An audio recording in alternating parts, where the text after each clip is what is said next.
नमः हरे हराय नमः। हरे कृष्णा। आज हम भगवत गीता अध्याय 8 श्लोक नंबर 24 सीखेंगे। चलिए शुरू करते हैं।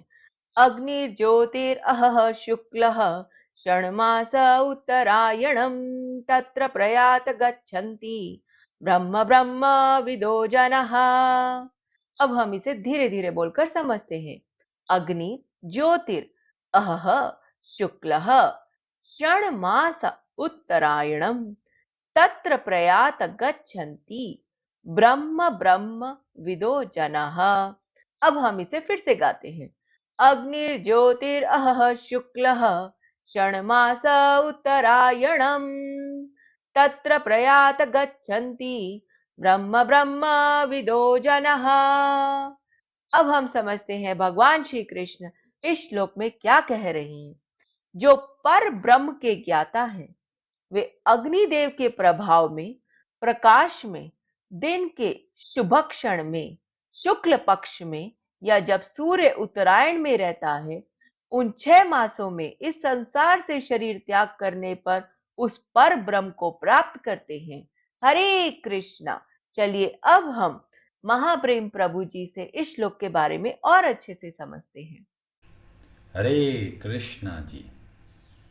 तो भगवान श्री कृष्ण अब वह मार्ग के बारे में बता रहे हैं कि जिसके जाने पर वापस आते हैं और जिस मार्ग पर जाने पर वापस नहीं आते। तो पहले उन योगियों के बारे में बता रहे हैं जिन्होंने अष्टांग योग की विधि के द्वारा और ओम का उच्चारण करते हुए अपना समय बिताया। तो किस तरह से यह शरीर छोड़कर अपने जो पर ब्रह्म, जिसको यहाँ पे प्रभुपाद जी बताते हैं, ब्रह्म ज्योति के अंदर प्रवेश करते हैं। और इसमें जो खासियत है, इसमें आप देखेंगे कि बहुत यह श्लोक में बहुत गहराई है, क्योंकि यह बहुत जो हमारे वैदिक शास्त्रों में बहुत सारा वर्णन आता है उसके संदर्भ में बताया गया है। तो पहले बताया अग्नि। अग्नि का मतलब यहाँ पर अग्नि का जो देवता है अग्निदेव, उनको बताया गया। उसके बाद में ज्योति। ज्योति का मतलब जो प्रकाश है उसके देवता। और शुक्ल और दिन। दिन के जो देवता है वे शुक्ल पक्ष के जो देवता होते हैं वे। और उत्तरायण के जो देवता है वे एक एक करके इस जीवात्मा को आगे की ओर लेके जाता है। तो यह ऐसा व्यवस्था है कि जब कोई व्यक्ति प्राण त्यागता है तब क्या होता है, सर्वप्रथम अग्नि के देवता द्वारा लेके जाए जाते हैं। तो अग्नि के देवता द्वारा लेके जाने का मतलब क्या है, जब ये दाह संस्कार किया जाता है, अंतिम संस्कार, तब अग्नि में उनको प्रवेश दिया जाता है। तो अग्नि के देवता उस जीवात्मा को सूक्ष्म शरीर के साथ में लेके जाते हैं और फिर देते हैं प्रकाश के देवता को।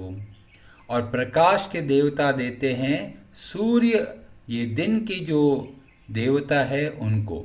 और वहाँ से जाते हैं शुक्ल पक्ष के देवता को।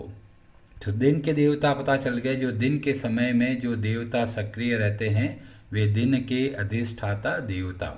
शुक्ल पक्ष, जैसे हम लोग 15 दिन का शुक्ल पक्ष होता है और 15 दिन का कृष्ण पक्ष होता है। शुक्ल पक्ष में जो चंद्रमा है वो हमें दिखाई देता है अच्छे से, और जो कृष्ण पक्ष है वो जिसमें हमें चंद्रमा कम दिखाई देता है। तो शुक्ल पक्ष के जो देवता है वे आगे लेके जाते हैं और फिर देते हैं उत्तरायण के देवता को।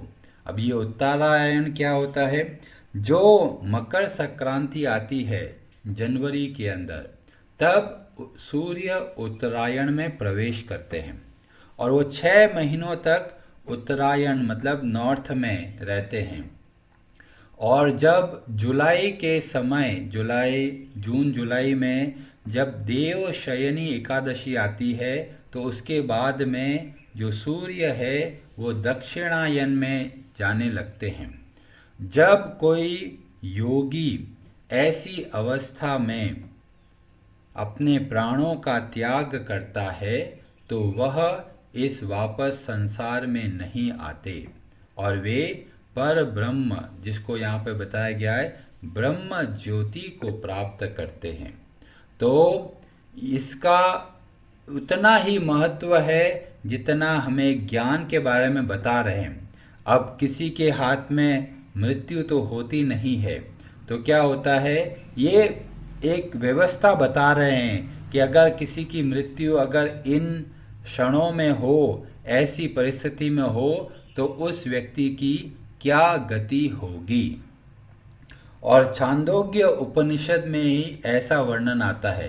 तो यहाँ पर बता दिया कि उत्तरायण के देवता तक पहुँचते हैं, फिर छांदोग्य उपनिषद बताते हैं कैसे आगे पहुँचते हैं। वहाँ से उत्तरायण के देवता लेके जाते हैं सूक्ष्म शरीर को आगे और देते हैं सूर्य देव को, और सूर्य देव फिर देते हैं चंद्र देव को, और चंद्र देव के बाद में जो बिजली चमकती है उसके जो देवता हैं उनको देते हैं। और वहाँ से आरंभ होता है या तो जो भगवान के दूत विष्णु दूत होते हैं वो आगे लेके जाते हैं ब्रह्म ज्योति तक। तो ये पूरा मार्ग हमें बताया गया केवल इसलिए कि बस हमें पता हो, पर हमको करना क्या है, तो इसके बारे में भगवान श्री कृष्ण 2-3 श्लोकों के बाद में बताएंगे कि वास्तव में इस ज्ञान का हमें क्या उपयोग लेना है। अभी लगेगा ठीक है, जो जाना है चला गया है, ऐसे ऐसे गया तो उसको आगे जो ब्रह्म ज्योति है उसको प्राप्त करेंगे और नहीं तो वापस आएंगे। तो यह ज्ञान क्या काम आएगा, इसका उत्तर भगवान श्री कृष्ण 3-4 श्लोकों के बाद में हमको देंगे।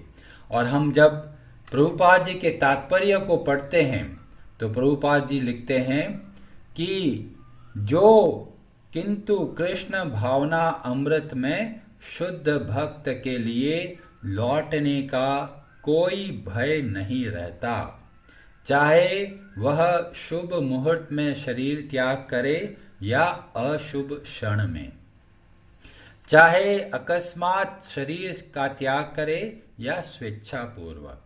तो यहाँ पर बताया कि योगियों को बहुत ध्यान रखना पड़ता है कब यह शरीर को छोड़ना है। और कई योगी तो ऐसे होते हैं जिनको मृत्यु का पता नहीं चलता और न उनका कोई अधिकार रहता है। बहुत कम योगी ऐसे होते हैं जिनको मृत्यु के बारे में पता हो और वो मृत्यु का निर्धारण कर सके। और इसीलिए हमारे लिए क्या करना है कि भगवान श्री कृष्ण का भक्ति करनी है। और उससे क्या होगा, ये गारंटी है, जब भगवान श्री कृष्ण का स्मरण करते हैं तो वापस इस संसार में आने की कोई आवश्यकता नहीं है। और इसीलिए हमें बताया जाता है कि हमें जब शरीर मजबूत हो, शरीर अच्छे से कार्य कर रहा हो, तब से ही हमें भक्ति आरंभ कर देनी चाहिए। ऐसा नहीं बुढ़ापे का वेट करके और फिर भक्ति आरंभ करेंगे, तो जब ऐसा होगा तो अंत समय में ये सब बातें याद नहीं आएगी। और इसमें बहुत सारे भक्तों का उदाहरण देखने को मिलता है, जैसे कि भीष्म देव। युद्ध खत्म हो गया पर फिर भी 2-3 महीने तक वे रहते हैं जो बाणों की शैया है उस पर। और क्यों वेट करते हैं, वो वेट करते हैं, इंतजार कर रहे हैं उत्तरायण के, कि जब उत्तरायण आएगा तब मैं ये शरीर का त्याग करूँगा। और जब उत्तरायण में सूर्य देव आए तब भगवान का स्मरण करते हुए भीष्म देव ने अपने प्राणों का त्याग किया। तो जो इच्छा मृत्यु होती है तो उन बातों का ध्यान रख सकते हैं। और जब इच्छा मृत्यु का कंट्रोल नहीं होता है तब जो भी परिस्थिति आए उसमें हमें तैयार रहना है। और जैसे हम लोग और भक्तों का चरित्र देखें तो ध्रुव, बालक ध्रुव के बारे में पता चलता है, जो पूरे अच्छे से शासन कर लिया, सब कुछ होने के बाद में सब कुछ परिवार के जो अन्य सदस्य हैं उनको अपना सारा राज्य भार देकर और फिर स्वयं चले गए बद्रीनाथ। और बद्री विशाल वहाँ पर पहुंचकर वे भगवान का स्मरण में अपना समय लगाने लगे। और जब उनका अंत समय आया तब उन्होंने अपनी आंखों से देखा। किसको देखा? एक विमान को आते हुए देखा। और विमान में भगवान श्री हरि के दो पार्षद वे वहाँ पर खड़े थे और वे बोले कि भगवान श्री हरि आपका इंतजार कर रहे हैं, हम आपको लेने के लिए आए हैं। तो ध्रुव महाराज ऐसे नहीं है कि तुरंत फट के चढ़ गए। सर्वप्रथम उन्होंने क्या किया कि और बद्रीनाथ के अंदर जो और ऋषि मुनि और जो भगवान के भक्त भगवान की पूजा कर रहे थे उन सब को प्रणाम करके आए। ये नहीं कहा देखो मैं इतना बड़ा भक्त हूँ, मेरे लिए विमान आया है, नहीं। भक्त के जो गुण दिखे हैं विनम्रता, और वो देखते हैं कि मेरे को जो ये आज लाभ मिल रहा है वो वास्तव में भक्तों की कृपा से है। और इसीलिए सर्वप्रथम जो बद्री विशाल के अंदर जो और भक्त होते हैं उन सब को प्रणाम करते हैं और फिर प्रणाम करते हैं विमान को, क्यों यह विमान सहायता कर रहा है ध्रुव महाराज को भगवान के धाम लेके जाने के लिए। और फिर वे प्रणाम करते हैं भगवान के पार्षद को। बहुत सारे लोग सोचते हैं अरे भगवान और मैं, बाकी लोगों को क्या लेना देना, पर यहाँ पर ध्रुव महाराज के चरित्र से हमें पता चलता है जो भगवान के पार्षद हैं वे भी हमारे लिए पूजनीय है। और इसीलिए ध्रुव महाराज उनको भी प्रणाम करते हैं। और जैसे ही विमान में बैठते हैं तुरंत एक और बात उनको याद आती है। और क्या याद आता है? उनको याद आता है कि उनकी माँ ने मुझे भक्ति का मार्ग बताया। आज मैं ये विमान के द्वारा वैकुंठ को जा रहा हूँ तो इसका श्रेय मेरी माँ को जाता है। क्यों? क्योंकि उन्होंने मुझे भक्ति बताई। तो क्या उनकी माँ बहुत बड़ी भक्त थी, बहुत पूजा पाठ किया? नहीं, केवल अपने यथासंभव योग्यता के अनुसार उनकी माता ने उनको भक्ति के बारे में बताया। और फिर आगे चलकर देवर्षि नारद जी उनको और अच्छे से भक्ति सिखाते हैं। तो प्रथम गुरु ध्रुव महाराज की उनकी माँ सुनीति, और इसीलिए ध्रुव महाराज चिंता कर रहे हैं मेरी माँ को मैं छोड़कर कैसे अकेला वैकुंठ को जाऊंगा। और जैसे ही विचार आया तुरंत भगवान के पार्षद वे बोले कि ध्रुव महाराज आप चिंता मत कीजिए, जो आप सोच रहे हो वो पहले ही भगवान ने ध्यान रखा है। और वो देखिए आपसे पहले विमान में आपकी माँ जा रही है वैकुंठ के लोकों को। और यह देखकर ध्रुव महाराज को बहुत प्रसन्नता होती है। और फिर विमान आगे बढ़ने लगता है। और विमान जब आगे बढ़ता है तो बहुत सारे लोकों का वर्णन आता है। जैसे अगर मन में थोड़ी भी इच्छा है तो अच्छा आपको ये स्वाद चाहिए, चलो इस लोक में रुक जाइए। इसीलिए जब भक्त भगवान के धाम को जा रहे होते हैं तब रास्ते में बहुत सारे प्रलोभन देखने को मिलते हैं, पर जो भक्ति में दृढ़ है उनको भटकते नहीं है। और जिनके मन में थोड़ी भी इच्छा है सुख भोग की वे वहीं पर रुक जाते हैं। तो ध्रुव के चरित्र से हमें बहुत सारी शिक्षाएं प्राप्त होती है। घर में माता है, पिता है, जो भी है, आप अपना प्रयत्न कीजिए। अगर एक माँ है तो आपका दायित्व बनता है कि जो आपके आश्रित है, जो पुत्र है, जो पुत्री है, उनको आप बहुत अच्छे से संस्कार दीजिए, भक्ति का मार्ग बताइए। ये आपने अगर शुरू में भक्ति सिखा दिया तो जीवन भर वह बालक या बालिका याद रखेंगे कि मेरी माँ ने, मेरे पिताजी ने इतने अद्भुत संस्कार देके गए। नहीं तो लोग पैसा तो छोड़ के जाते हैं पर संस्कार नहीं देते। और यह क्या है, पैसा तो आएगा और चला जाएगा, पर संस्कार अगर आपने दिए जीवन भर वे याद रखेंगे। तो हर एक माता पिता का दायित्व है कि अपने जो पुत्र है, पुत्री है, पोता है, पौत्री है, जो भी है, उन सब को आप बहुत अच्छे से भक्ति करना सिखाइए, तुलसी आरती करना सिखाइए, भगवान के नाम का जप करना सिखाइए, शास्त्रों का अध्ययन करना सिखाइए। और ध्रुव के चरित्र से हमें पता चलता है कि उनकी माँ ने कोई घोर तपस्या नहीं करी थी, उन्होंने भगवान के दर्शन भी नहीं किए, पर केवल ध्रुव की वजह से उनकी माँ को भी वैकुंठ का अवसर मिलता है। ऐसे ही भले ही हम पूर्ण शुद्ध नहीं है, पर हम अपने जो आश्रित है उनको संस्कार देंगे और वो आगे बढ़ते हैं तो उनकी वजह से हमें भी बहुत लाभ मिलता है।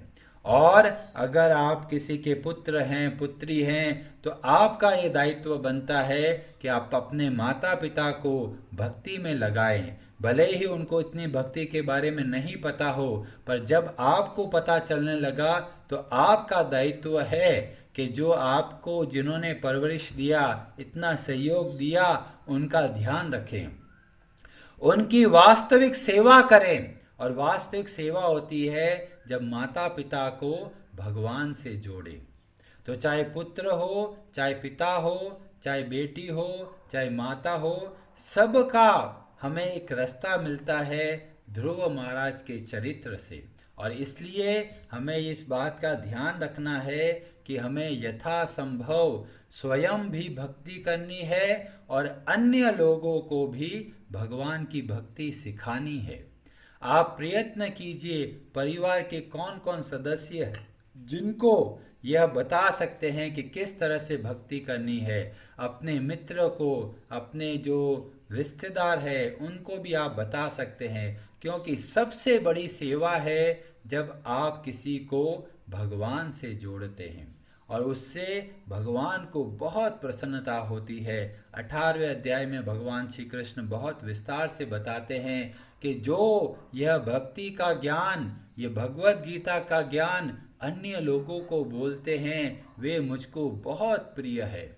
और इसीलिए हम सब का दायित्व है कि हमें यह प्रचार का कार्य अवश्य करना है। और पहले आचार और फिर प्रचार। पहले आप स्वयं अच्छे से भक्ति कीजिए और साथ में जो आपको कोई अच्छा और जो भक्ति में बारे में इच्छुक व्यक्ति हो वह मिले तो उनको भी भक्ति के बारे में बताइए। हरे कृष्णा जी। आप सबका बहुत बहुत धन्यवाद और कार्यक्रम को यहाँ विराम देते हैं। हरे हरे नमः।